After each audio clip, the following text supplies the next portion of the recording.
এই যে রইসুদ্দিন নামক চাচা গরু বিক্রি করে ধরা খাইলেন, জাল টাকা পাওয়ার পরে কান্নাকাটি করলেন।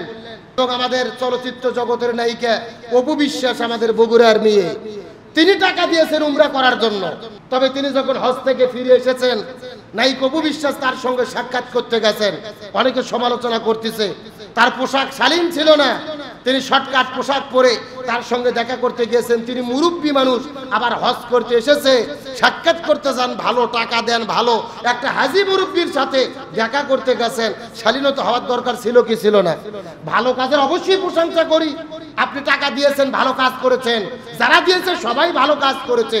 ভালো কাজের পাশাপাশি আমাদের কমন সেন্স থাকা দরকার। নাটক, সিনেমা আর বাস্তব জীবন এক নয়। এখন আপনি মুরব্বীর কাছে কোনো মেয়ে যদি শর্টকাট কাপড় পরে যায়, ওই মুরব্বী কি লজ্জা বোধ করে না? কথা বলে করে না?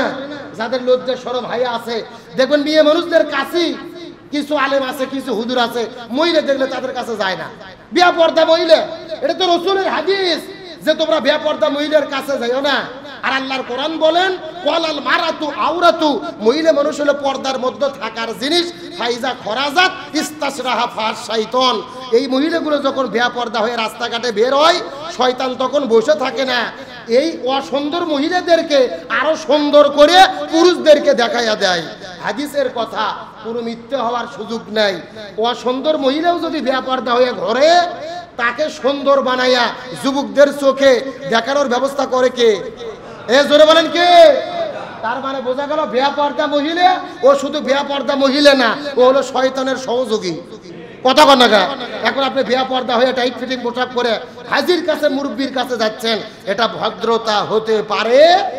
আমাদের বগুড়া জেলার পার্শ্ববর্তী জেলা, ওই নাটোর জেলার একটা বৃদ্ধ চাচা, নাম হলো রইসুদ্দিন। তিনি নিয়াত করেছিলেন মক্কা মদিনায় সফর করবেন। তিনি হজ করতে পারবেন না, বেশি টাকা তার নাই, দরিদ্র মানুষ। এই জন্য তিনি মনে মনে চিন্তা করেছিলেন তিনি উমরা করতে যাবেন। উমরা করতে গেলেও তো অন্তত 1.5 লক্ষ টাকার মতো খরচ হয়। এই রইসুদ্দিন নামক চাচা মক্কা মদিনায় সফর করার জন্য, উমরা করার জন্য কয়েক বছর ধরে সুন্দর করে একটা গরু লালন পালন করেছেন। এই গত কুরবানিদের আগে ওই গরুটা বিক্রি করার জন্য যখন হাটে চলে গেছেন, কুরবানির গরু বিক্রি করতে গেছেন, লালন পালন করে গরুটা বিক্রি করে মনের মধ্যে বড় চাওয়া, এই টাকাগুলি নিয়ে তিনি উমরা করার জন্য মক্কা মদিনায় চলে যাবেন। কিন্তু বাজারে গরু বিক্রি করার পরে যেই মানুষগুলো গরু ক্রয় করেছে, 1,23,000 টাকা দিয়ে গরু ক্রয় করেছে, কিন্তু 1,23,000 টাকা যখন তাকে বুঝে দিল, বুঝে দেওয়ার পরে গরু নিয়ে চলে গেছে, টাকা বের করার পরে লক্ষ্য করে দেখা যায়, মেশিনে দিয়ে চেক করে দেখতে পারলেন 1,23,000 টাকার ভেতরে 1,21,000 টাকাই হলো জাল টাকা। কত টাকা? 1,23,000 বিক্রি করছে, তার মতো জালি হলো 1,21,000, বাকি ক হাজার থাকে। আমার প্রিয় মুসল্লি ভাইরা, গভীর মনোযোগ শিক্ষার জন্য বলতেছি। এই রইসুদ্দিন নামক চাচা হাউমাউ করে কান্না শুরু করলেন। দীর্ঘদিন ধরে তিনি গরুটা লালন পালন করেছেন, তার মনে বড় চাওয়া মদিনায় যাবেন, রসুলের সবুজ গম্বুজের পাশে দাঁড়িয়ে রসুলের রওজায় গিয়ে তিনি রসুলকে মহাব্বতে সালাম দেবেন, কাবা ঘরে তাওয়াফ করবেন। এই চাচাটা হাটের মধ্যে হাউমাউ করে কান্না শুরু করলেন। মিডিয়া তার কথাটা নিয়ে নিলেন, তার কান্নাটা সোশ্যাল মিডিয়াতে ছড়িয়ে পড়ল, ভাইরাল হয়ে গেল। কান্না করে করে তিনি বললেন, বহু কষ্টে গরুটা লালন পালন করেছিলাম, পবিত্র উমরা করার জন্য মদিনায় চলে যাব, আর আমি যেতে পারলাম না, ঘাতকরা আমাকে ঠকাইছে। তার কান্নার ভিডিও সয়লাভ হয়ে গেলেন। শামসুল হক ফাউন্ডেশন থেকে প্রাথমিকভাবে তাকে 50,000 টাকা দেওয়া হলো। চতুর্দিক থেকে তার কাছে টাকা আসা শুরু হয়ে গেল এবং গত মাসে তিনি উমরা করতে গেলেন। গত 2 দিন আগে উমরা করে তিনি বাংলাদেশের মধ্যে ফিরেছেন।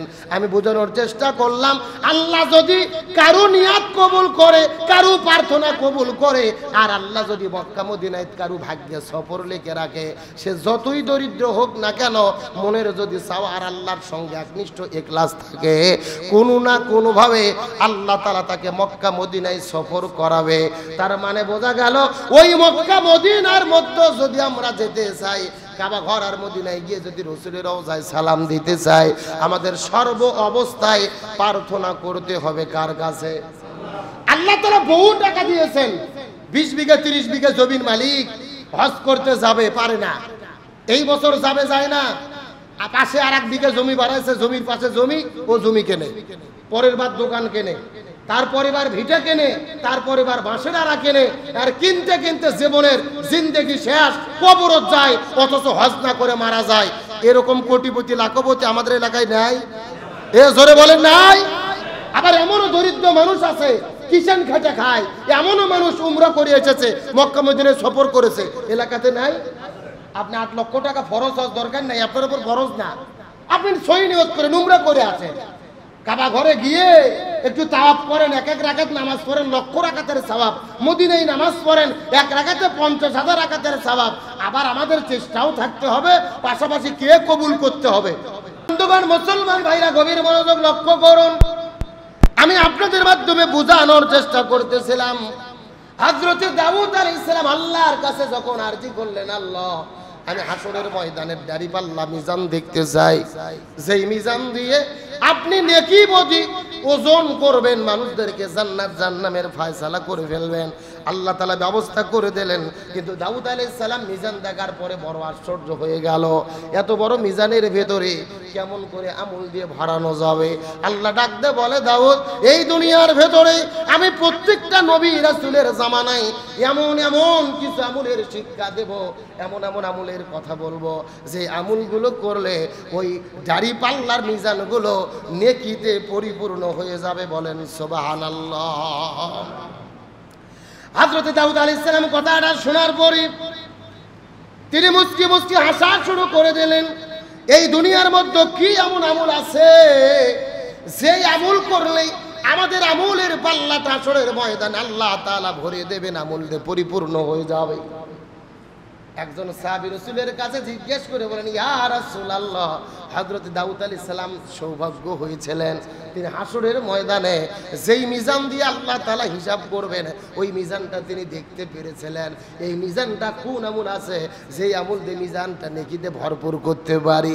রাসূল ডাকতে বলে, সাহাবীরা, এই দুনিয়ার ভেতরে আল্লাহর প্রতি ঈমান আনয়ন করার পরে আল্লাহ যেই বিধানগুলোকে ফরজ করে দিয়েছে, এই ফরজগুলো বিধানগুলো যদি তোমরা পালন করে চলো, এই ফরজ বিধানগুলো পালন করার পাশাপাশি আল্লাহর সন্তুষ্টির জন্য একটা ক্ষুধার্ত মানুষের মুখে খাদ্য তুলে দেওয়ার জন্য একটা খেজুরও যদি কোনো অভাবী ব্যক্তিকে দান করে দাও, একটা খেজুর যদি গরিব দুঃখীকে খাবারের ব্যবস্থা করে দিতে পারো, এই একটা খেজুর দানের ওসিলা করে হলেও আল্লাহ ওই হাসরের ময়দানে ওই মিজানের পাল্লাটা তোমাদের নেকিতে পরিপূর্ণ করে দিতে পারে।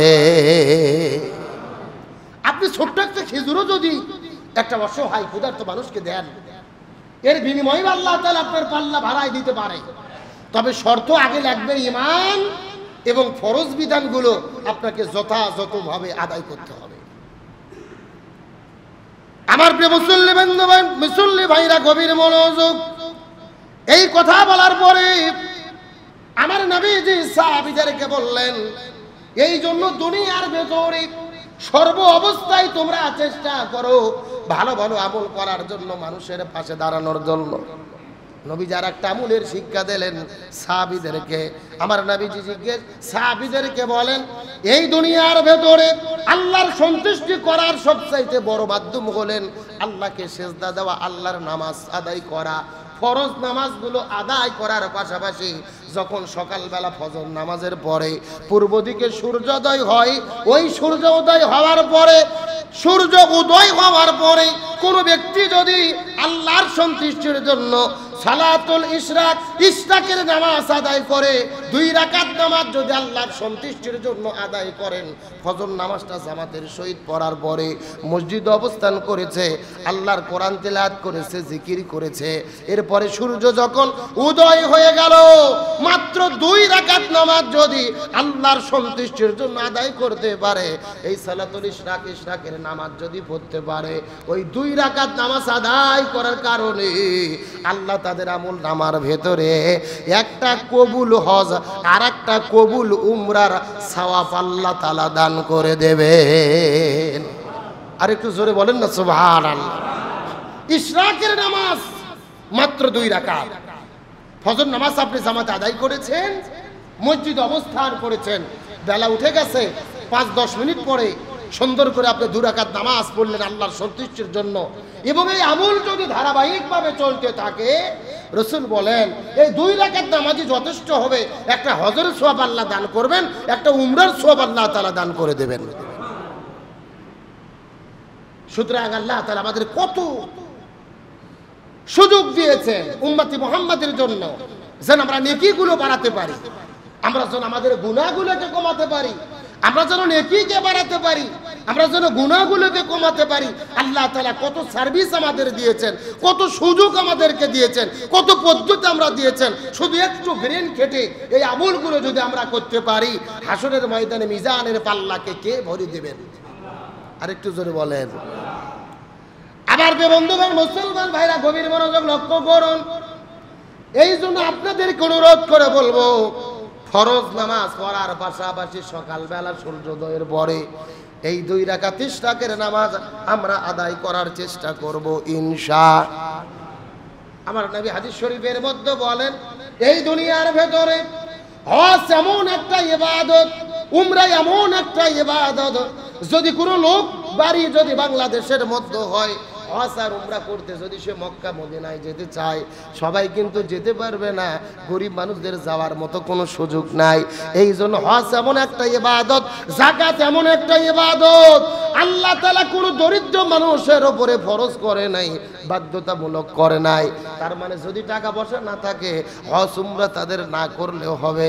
কিন্তু আল্লাহ তাআলা সুযোগ দিয়ে দিল, যেই ব্যক্তিগুলোর টাকা পয়সা আছে হজ করার জন্য মক্কা মদিনার দিকে চলে যাবে, কিন্তু যেই ব্যক্তিগুলো দুনিয়ার মধ্যে দরিদ্র, এই মানুষগুলো যখন হজ আর উমরা থেকে যেন বঞ্চিত হতে না পারে, এই জন্য আল্লাহ তাআলা এই যে সুযোগ করে দিলেন, ইশরাকের নামাজ যদি এই ব্যক্তিগুলো সকালবেলা সূর্যোদয় হওয়ার পরে 2 রাকাত নামাজ আদায় করে যদি ঘর থেকে বের হতে পারে, রাসূল বলেন এদের কোনো রিজিকের টেনশন করা লাগবে না। আল্লাহ সারা দিন হালাল রুজি রোজগার করার জন্য ব্যবস্থা করে দেবেন, তার দুনিয়ার মধ্যে কোনো ভয় থাকবে না, কোনো টেনশন থাকবে না। আর এই 2 রাকাত নামাজগুলো আদায় করার জন্য আল্লাহ হজ উমরার সওয়াব আল্লাহ তাআলা তাদের আমলনামার মধ্যে দিতে থাকবে। ওই মক্কা মদিনার মধ্যে সবার কিন্তু যেতে মন চায়, ওই মদিনা মক্কায় সবার যেতে মন চায়, কিন্তু আমরা কিন্তু সবাই যেতে পারি না। কিন্তু মক্কা মদিনার প্রতি আমাদের সকলের মহব্বত আছে না নাই? আরো জোরে বলেন। কিন্তু আবার নবী হাদিস শরীফের মধ্যে বলেন, এই দুনিয়ার ভেতরে ইন্নামাল আমাল বিন্নিয়াত, যদি কেউ সহি নিয়ত করে আমি মক্কা মদিনায় হিজরত, মক্কা মদিনায় সফর করব, কাবা ঘর আমি প্রদক্ষিণ করব, মদিনায় রাসূলের রওজায় গিয়ে সালাম দেব, এটা যদি সহি নিয়ত করতে পারে, আল্লাহর কাছে প্রার্থনা করতে পারে, দরিদ্র হোক ছোট হোক বড় হোক, আল্লাহ যদি তাকে কবুল করে। অন্য ব্যাখ্যা এসেছে, হযরত ইব্রাহিম আলাইহিস সালাম কাবা ঘর সৃষ্টি করার পরে আল্লাহ তাআলা ইব্রাহিম নবীকে হুকুম দিয়েছিলেন, আযিন ফিন নাস, আপনি মানুষদেরকে ডাকেন। হযরত ইব্রাহিম আলাইহিস সালাম আযান দিয়েছিলেন, আযানের শব্দ যেই মানুষগুলোর কানে গেছে, এই মানুষগুলো আজ হোক কাল হোক মৃত্যুর আগে একদিন না একদিন কাবা ঘরে উপস্থিত হতে পারবে। তারা মানে সহি নিয়ত করার পরে, আল্লাহর কাছে প্রার্থনা করার পরে আল্লাহ যদি কবুল করে নেয়, ওই মক্কা মদিনায় সফর করার মতো তৌফিক দান করে দেবেন কে? আবার বন্ধুগণ, মুসলমান ভাইরা গভীর মনোযোগ লক্ষ্য করুন। শুধু শিক্ষার জন্য আপনাদের মধ্যে বলতেছি, আমাদের বগুড়া জেলার পার্শ্ববর্তী জেলা, ওই নাটোর জেলার একটা বৃদ্ধ চাচা, নাম হলো রইসউদ্দিন। তিনি নিয়াত করেছিলেন মক্কা মদিনায় সফর করবেন। তিনি হজ করতে পারবেন না, বেশি টাকা তার নাই, দরিদ্র মানুষ। এই জন্য তিনি মনে মনে চিন্তা করেছিলেন তিনি উমরা করতে যাবেন। উমরা করতে গেলেও তো অন্তত 1.5 লক্ষ টাকার মতো খরচ হয়। এই রইসউদ্দিন নামক চাচা মক্কা মদিনায় সফর করার জন্য, উমরা করার জন্য কয়েক বছর ধরে সুন্দর করে একটা গরু লালন পালন করেছেন। এই গত কুরবানিদের আগে ওই গরুটা বিক্রি করার জন্য যখন হাটে চলে গেছেন, কুরবানির গরু বিক্রি করতে গেছেন, লালন পালন করে গরুটা বিক্রি করে মনের মধ্যে বড় চাওয়া, এই টাকাগুলি নিয়ে তিনি উমরা করার জন্য মক্কা মদিনায় চলে যাবেন। কিন্তু বাজারে গরু বিক্রি করার পরে যেই মানুষগুলো গরু ক্রয় করেছে, 1,23,000 টাকা দিয়ে গরু ক্রয় করেছে, কিন্তু 1,23,000 টাকা যখন তাকে বুঝে দিল, বুঝে দেওয়ার পরে গরু নিয়ে চলে গেছে। টাকা বের করার পরে লক্ষ্য করে দেখা যায়, মেশিনে দিয়ে চেক করে দেখতে পারলেন 1,23,000 টাকার ভেতরে 1,21,000 টাকাই হলো জাল টাকা। কত টাকা? 1,23,000 বিক্রি করছে, তার মধ্যে জালি হলো 1,21,000, বাকি ক হাজার থাকে। আমার প্রিয় মুসল্লি ভাইরা, গভীর মনোযোগ শিক্ষার জন্য বলতেছি। এই রইসউদ্দিন নামক চাচা হাউমাউ করে কান্না শুরু করলেন। দীর্ঘদিন ধরে তিনি গরুটা লালন পালন করেছেন। তার মনে বড় চাওয়া, মদিনায় যাবেন, রসুলের সবুজ গম্বুজের পাশে দাঁড়িয়ে রসুলের রওজায় গিয়ে তিনি রসুলকে মহাব্বতে সালাম দেবেন, কাবা ঘরে তাওয়াফ করবেন। এই চাচাটা হাটের মধ্যে হাউমাউ করে কান্না শুরু করলেন। মিডিয়া তার কথাটা নিয়ে নিলেন, তার কান্নাটা সোশ্যাল মিডিয়াতে ছড়িয়ে পড়ল, ভাইরাল হয়ে গেল। কান্না করে করে তিনি বললেন, বহু কষ্টে গরুটা লালন পালন করেছিলাম, পবিত্র উমরা করার জন্য মদিনায় চলে যাব, আর আমি যেতে পারলাম না, ঘাতক আমাকে ঠকাইছে। তার কান্নার ভিডিও সয়লাভ হয়ে গেলেন। শামসুল হক ফাউন্ডেশন থেকে প্রাথমিকভাবে তাকে 50,000 টাকা দেওয়া হলো। চতুর্দিক থেকে তার কাছে টাকা আসা শুরু হয়ে গেল এবং গত মাসে তিনি উমরা করতে গেলেন। গত 2 দিন আগে উমরা করে তিনি বাংলাদেশের মধ্যে ফিরেছেন। আমি বোঝানোর চেষ্টা করলাম, আল্লাহ যদি কারো নিয়াত কবুল করে, কারো প্রার্থনা কবুল করে, আর আল্লাহ যদি মক্কা মদিনায় কারো ভাগ্যে সফর লিখে রাখে, সে যতই দরিদ্র হোক না কেন, মনের যদি চাওয়া আর আল্লাহর সঙ্গে একনিষ্ঠ ইখলাস থাকে, কোনো না কোনোভাবে আল্লাহ তাআলা তাকে মক্কা মদিনায় সফর করাবে। তার মানে বোঝা গেল, ওই মক্কা মদিনার মধ্যে যদি আমরা যেতে চাই, কাবা ঘর আর মদিনায় গিয়ে যদি রসুলের রওজায় সালাম দিতে চাই, আমাদের সর্ব অবস্থায় প্রার্থনা করতে হবে কার কাছে? আল্লাহ তাআলা বহু টাকা দিয়েছেন। 20 বিঘা 30 বিঘা জমির মালিক হজ করতে যাবে, পারে না। এই বছর যাবে, যায় না।